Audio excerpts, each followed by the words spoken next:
faculty, teaching fraternity from different colleges and participants from different parts of perhaps Telangana and other states. A pleasant afternoon to all of you. I should not say pleasant. Atmosphere is not so pleasant, but the gathering, the way they have organized within the limited resources definitely has made the gathering very pleasant. A lot of discussion has been taking place on NEP 2020. In fact, NEP has become the buzzword both during the COVID and especially, if I may say, post-COVID. Has to be optimistic and post-COVID. It has become a buzzword. The draft NEP policy, NEP was put in the public domain in the year 2019. That was when COVID started, lockdown started, inviting inputs, criticism, suggestions from all people from all walks of life. That was put on the website of HRD website. They did receive thousands and thousands of information by means of criticism, suggestions, so on and so forth.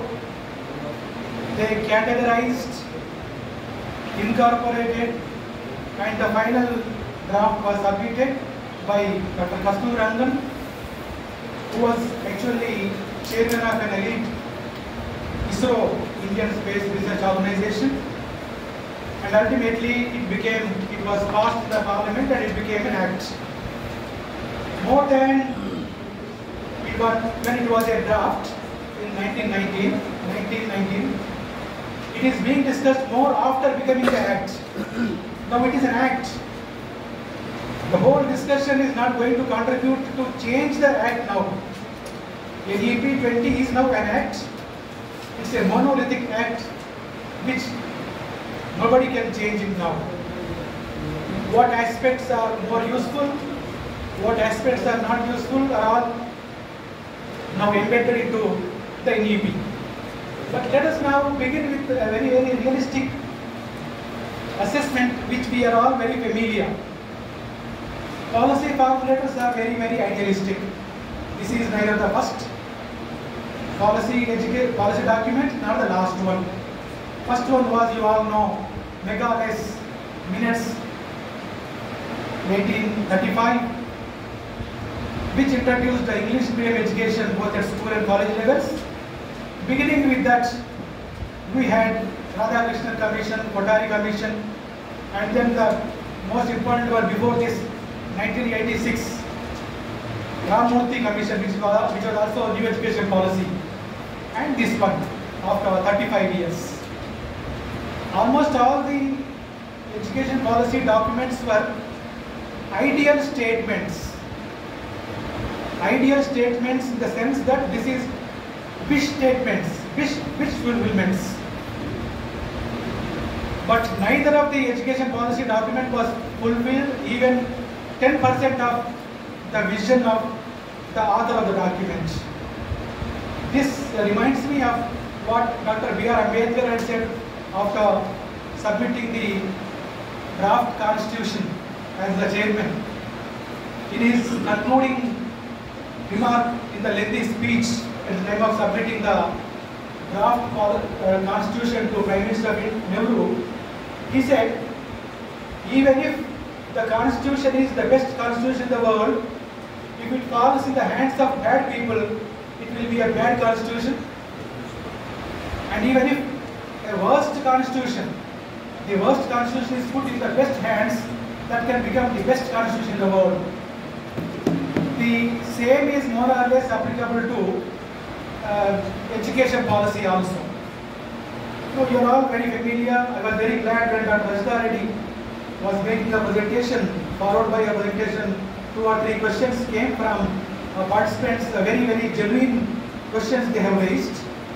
Now, you are all very familiar with the jargon of new education policy, the terminology of new education policy, you all know more than I know and many other teachers know. But let us look at the education system from the ground level. Every now and then, every decade or every 5 years, there is one new policy or the other. Apart from new education policy, something or the other is floated all of a sudden.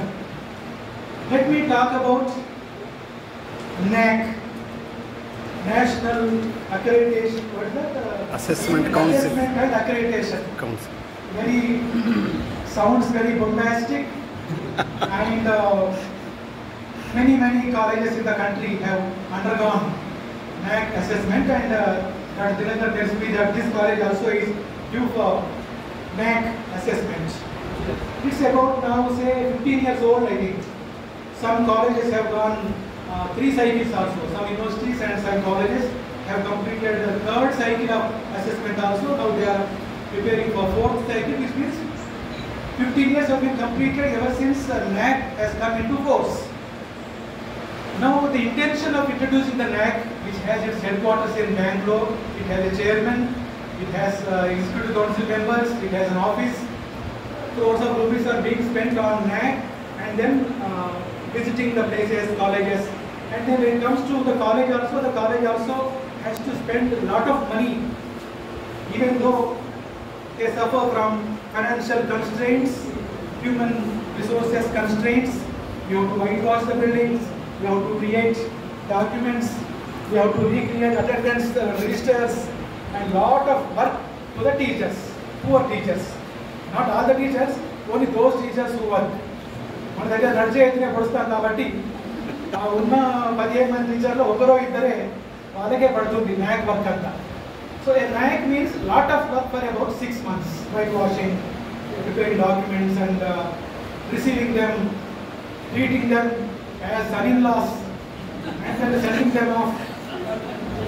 It all takes place, and ultimately we may be getting B mostly, sometimes B plus, sometimes A.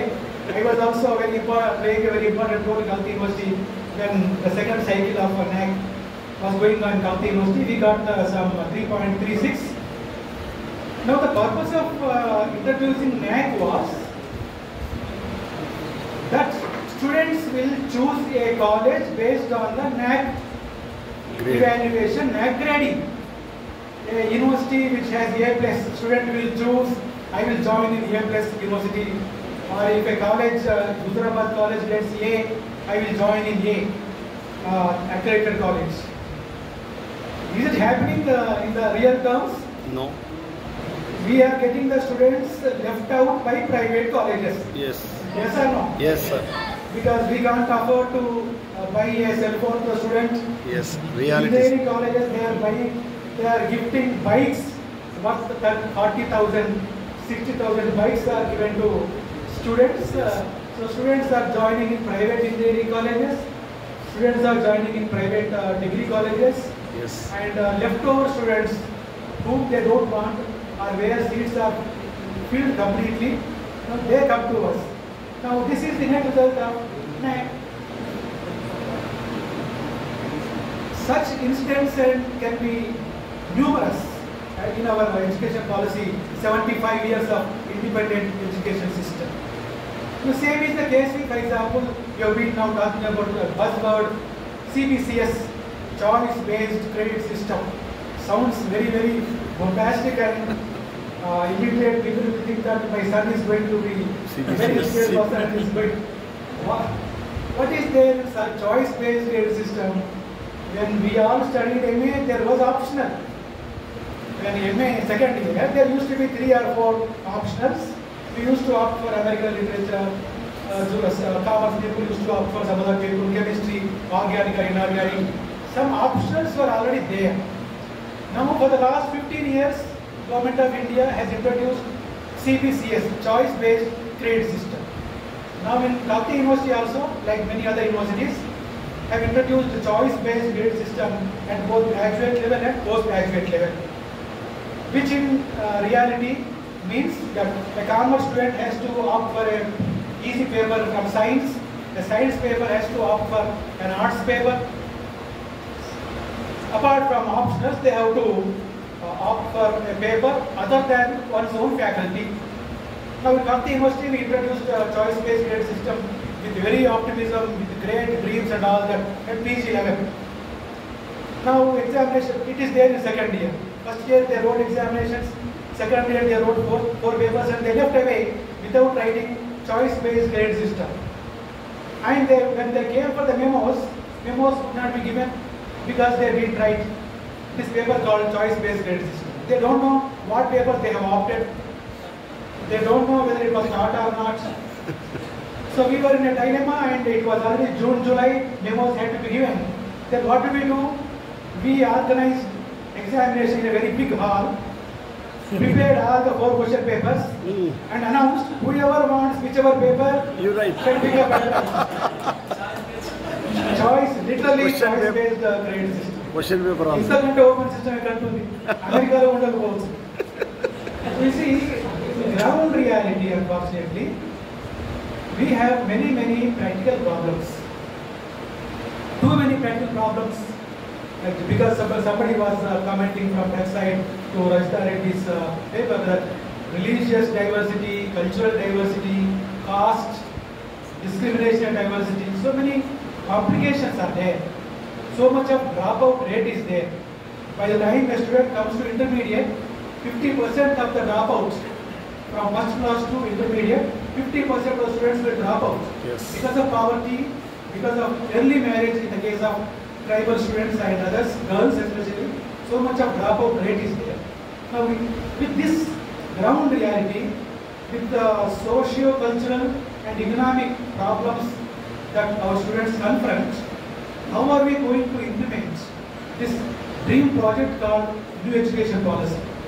When the earlier education policies could not be materialized even to the extent of 10%, there is a guarantee that the New Education Policy 2020 will be materialized. The problem is the policy document writers are from elite institutions.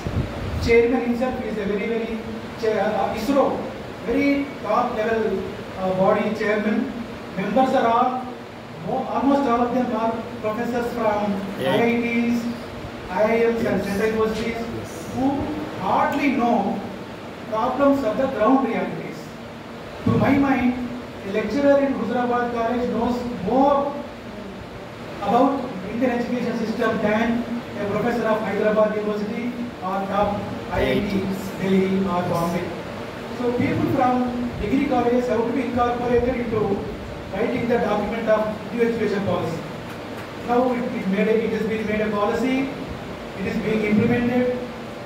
Now we are discussing about the pros and cons. It is like Telugulo mana రైతులు సానా చెప్తారు బండి కనుక ఎట్లా కట్టేసినట్టుగా ఉంది. So much of education, so much of infrastructure, so much of expenditure on the policy, and ultimately now we discuss which is not going to alter. Now how the policy document is going to create a problem, for example. For instance, now as the registrar, I have experienced various problems as far as affiliation of the college is concerned, for example. Now, one of the important aspects of New Education Policy is that by 2040, which means from 18 years from now, by 2040, they want to convert all the affiliated colleges. Now, Shatavana University may be having about 300 affiliated colleges. Kapta University has about 400 affiliated colleges. Usmania has 600 affiliated colleges, which is actually the biggest problem of handling affiliation issues. Now, NEP 2020 visualizes that by 2040, 18 years from now onwards, all the affiliated colleges will become autonomous colleges. Autonomous colleges. Autonomous college means they have to devise their own syllabus, they have to conduct their own examinations. Only certificate will be given by the affiliated universities. This is the meaning of autonomous college. Now, within the affiliated system, if we go and pay a visit to a college in the remote district, Hyderabad for example, if If you go to Adilabad, you have the college only on the paper, the real college will not be there. We can't speak these things openly, but sometimes college address is in one building, college takes place in another building. So this is the ground reality as far as the affiliation system is concerned. What all requirements are there about fire safety, ground and staff requirements, labs and all that is a big sham. None of it will be there in remote district colleges. Maybe in districts like Karimnagar, Khammam, Warangal, good colleges, well-to-do colleges may be fulfilling the requirements. But you have 90% of the colleges where none of the requirements required for affiliation are fulfilled, yet knowing fully well, we give affiliation for the year, they take affiliation, they pay affiliation fee, and then next thing starts examinations. And the less spoken about examinations, the better, you know it more. The less we speak about it, the better. For example, let us take 10th class examinations. When 10th class examinations take place, what is the requirement? Actually, the district minister, what does he give a command to the DOs? 100%. I want 100% result from my district. Yes. This is the unofficial dictum given by the minister. So how do we produce 100% result? We know. Open book system. You see, the system itself is encouraging mass copying system. And they all come to +2 level and then they come to degree. So examination system itself is a big failure. What the university is now doing, being a part of the university, we shouldn't be speaking all these things openly, but what the universities are doing now is giving admissions by giving admissions, but now even that role is also taken away from the university. Now common entrance examinations are conducted by state councils. Now for degree you have those by state council. For PG there is common entrance by state council. Now new education policy also talks about common entrance for the post-graduate examination, countrywide exam they want to conduct. Yes. Countrywide. Now this year they have conducted countrywide common entrance examination for admission to Central University postgraduate program, and they have also invited state universities to join if they can. So common entrance examinations are being conducted either at state level.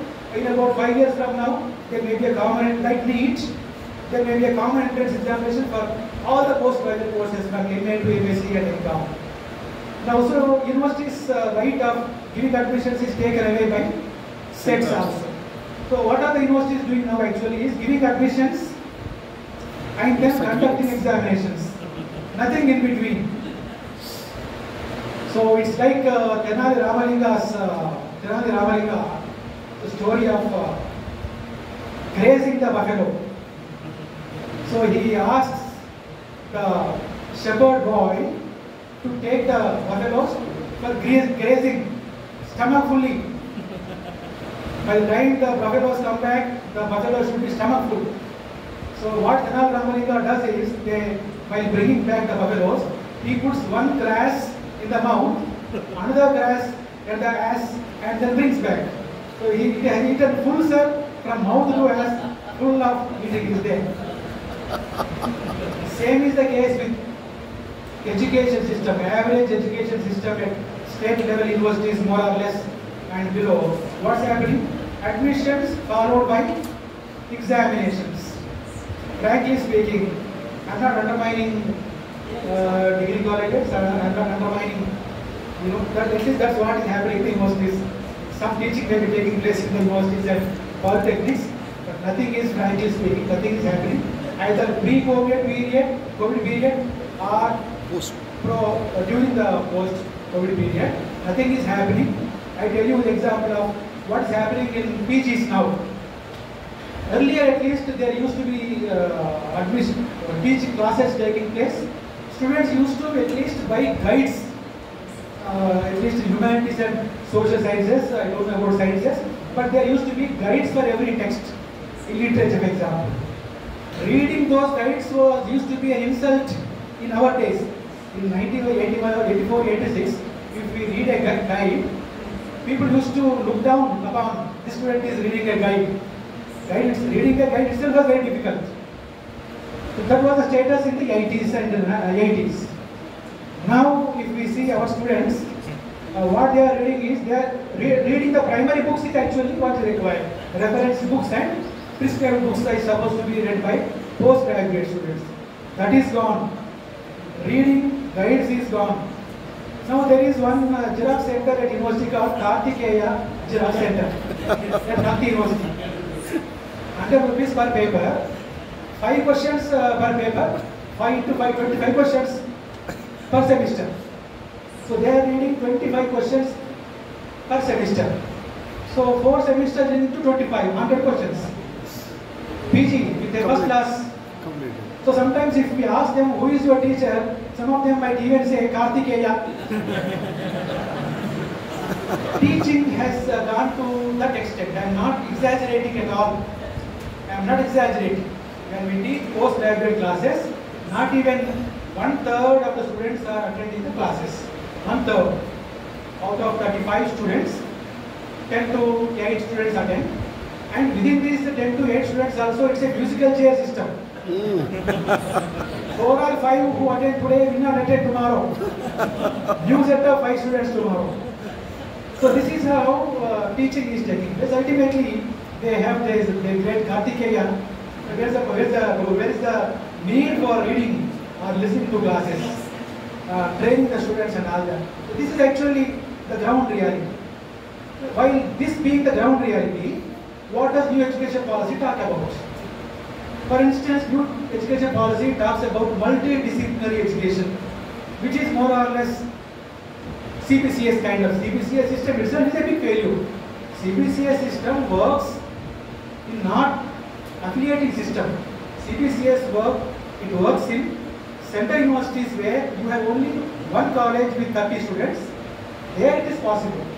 You have so many hundreds of affiliated colleges where they don't even know what option they have opted for. Unfortunately, if you ask the student what is your optional in second year, they can't recall. Yes. So in that scenario, where does multidisciplinary, not even interdisciplinary, envisages multidisciplinary education, which means a student can study some subjects from science, some subjects from commerce and all that, and then he can take a degree. Which they are talking about that bank, what is the bank? Bucket system. Academic Credit Bank, ABCD. Academic Credit Bank system they have created. Which means to say that I can do 1 credit in engineering by distance education. I can do 1 credit online course from Delhi University. I can do 1 credit from Hyderabad University. Totally a degree requires 135 credits. Every time I have to put my credit in the bank account. You open a bank account, and the moment you complete intermediate, you can go on doing a credit course, whichever you like, within India or abroad also. So you have to credit it, just as our bank has credit and debit statement, they have a credit system. They add it to our bank account. So we have to go on seeing the balance, how many credits I have done so far. Once you have done 135 credits, now you can apply to a university, any university. Sir, I have completed 135 credits, you please give me a degree. And then he has to be awarded a degree. If he does a major courses in engineering, he has to be awarded an engineering degree. If he does a major courses in commerce, he has to be awarded a commerce degree. Now this is what is by 2040 once again, they want to realize ABCD, bank grading system. Now as young students and teachers, practicing teachers, you know it better whether it can materialize or not. What practical problems we may come across is an open-ended question which should have been discussed much before, even before when it was a draft, not an act. It's now an act. 2020 NEP is an act now. An act cannot be changed unless there is a need. It has to be amended. Otherwise, it's an act which we have to simply implement. Time to time, UGC sends regulations to the universities, and we are at the receiving end here. We have to implement it in the same way as we implemented CBCS and NAC. And then another important feature, you all know more about multiple entry and multiple exit system. Multiple entry, multiple exit. Wherein a student joins BCom, a 3-year degree is going to be 4-year degree. Yes. Very shortly. This year it may not be, but next year onwards, the duration of the course may be changed from 3 years to 4 years. 4 years degree. 4 years BA, 4 years BCom. Engineering is anyway 4 years. BSc 4 years, law 4 years. Now if he completes the first year, he will be given a certificate course, as you all know. If he completes the second year and says, sir, I want to leave, give me my TC. So he will be given a TC along with advanced diploma.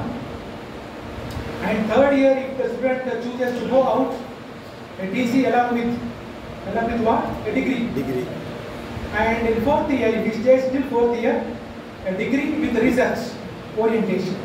So this is called multiple entry. And you can enter any time. You can do some credits in the bank. You have about 50 credits which you have done on your own. Sir, I have 50 credits. I want to join second year directly. It's like a lateral entry. Like what English students joining in second year. Like lateral entry. If you have some credits in your bank, if you have 100 credits, you can straight away join in third year degree, which is called multiple entry and multiple exit system. Keeping ground realities in mind, to what extent this kind of multiple entry, multiple exit, MEME will work, whether it will really work, where a student does not know the title of the paper that he is studying.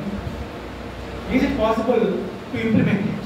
The ground reality is altogether different, whether it is at school level, college level, university level. This is another challenge, since the title is challenges.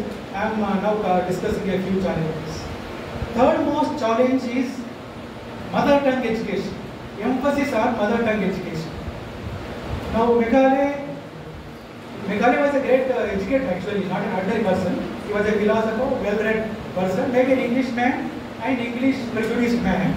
But he was the man who introduced the English education from school level to university level, because of which now we have English education. We could grow to this extent thanks to Macaulay. Though he is a foreigner, though we have critics, there are certain plus points in Macaulay's policies. Now, we all know that the present government and the people at the helm of the affairs take pride in Indian culture, Indian languages, Indian tradition, Indian civilization. After all, we all own our tradition, own culture, but this need not be linked to education. Education is something which is modern. Education is something which is modern and it has to be modernized more and more. Now they are giving an option that mother tongue education, they are calling it mother tongue education, not regional medium. Mother tongue education up to 5th class, if permitted, 8th class also. And at a later stage, he also talks about that engineering education, medical education also have to be important mother tongue. Which means to say that BTech will be studied in mother tongue, medicine also will be studied in mother tongue. This is another important component of new education policy. Now to what extent this will be materialized and bear fruits in India is a question. In my view, for example, that there are countries, there are more than a dozen countries without English. They are competing with America and England. America, after all, is on the top in educational field. If we take up a list of the top 100 universities, you have 50 universities from America. Remaining 50 are shared by China, Japan. So therefore, America is on the top. They have full English education. England has full education, English education, school to university. Canada and Australia.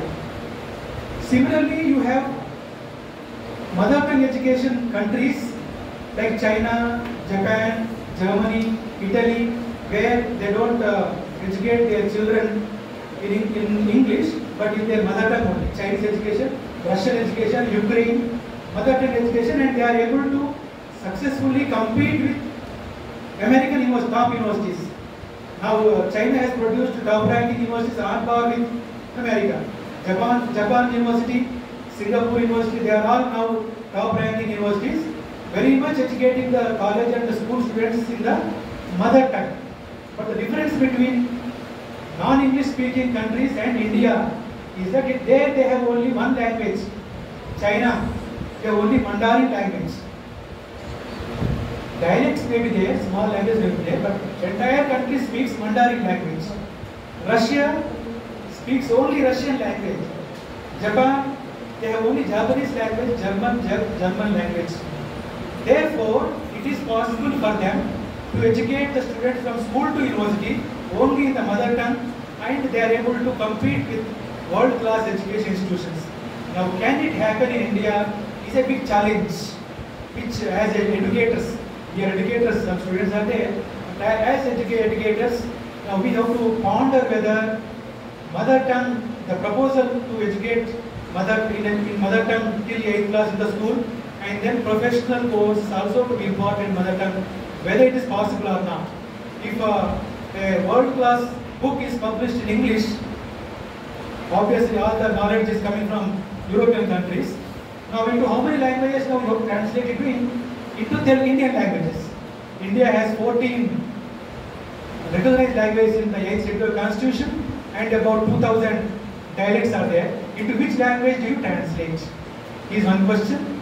Secondly, almost all the Indian languages, including Telugu, is inadequate to accommodate the terminology in science and technology and medicine. The words and vocabulary that we have in our regional languages, most developed regional languages, are also inadequate to translate from English.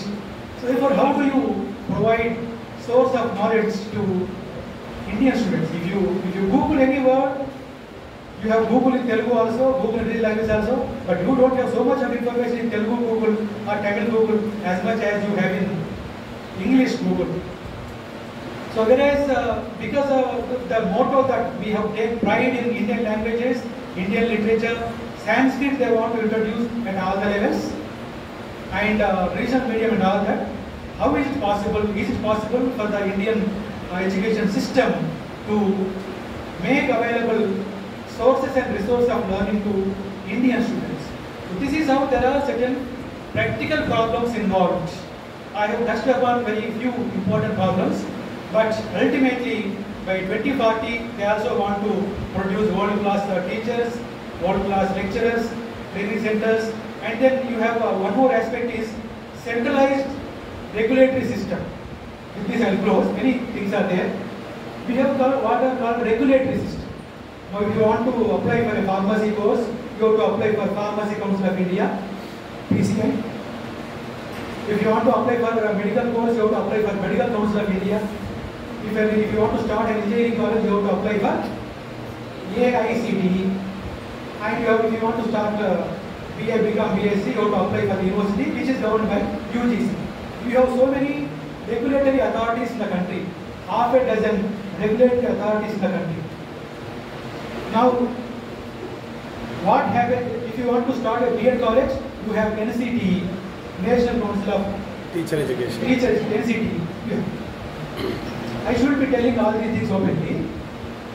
If a BEd college applies for extension or for an extra section, he has to enclose so many documents about the land, about faculty, this and that, and they apply. They submit the form. The form will go to NCTE. And don't quote me outside what happens. In NCTE, what happens? They will remove 3 or 4 papers from the application. అందులోంచి కొన్ని papers చింపేస్తారు, తీసేస్తారు. Important documents they remove. And then they write a letter to the college through the university. This registrar receives. You are falling deficient in the land requirement, in the staff requirement. Therefore, you are not given affiliation unless and until you resubmit. Now, this college has to resubmit not the papers. Along with the papers,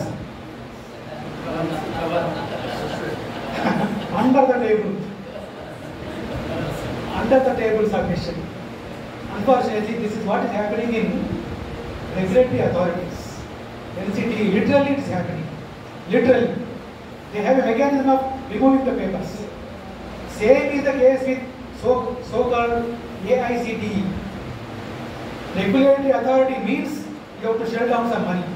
If you want autonomous university, deep university for Huzurabad, you have a mechanism. You want a Chaitanya University, they will tell you.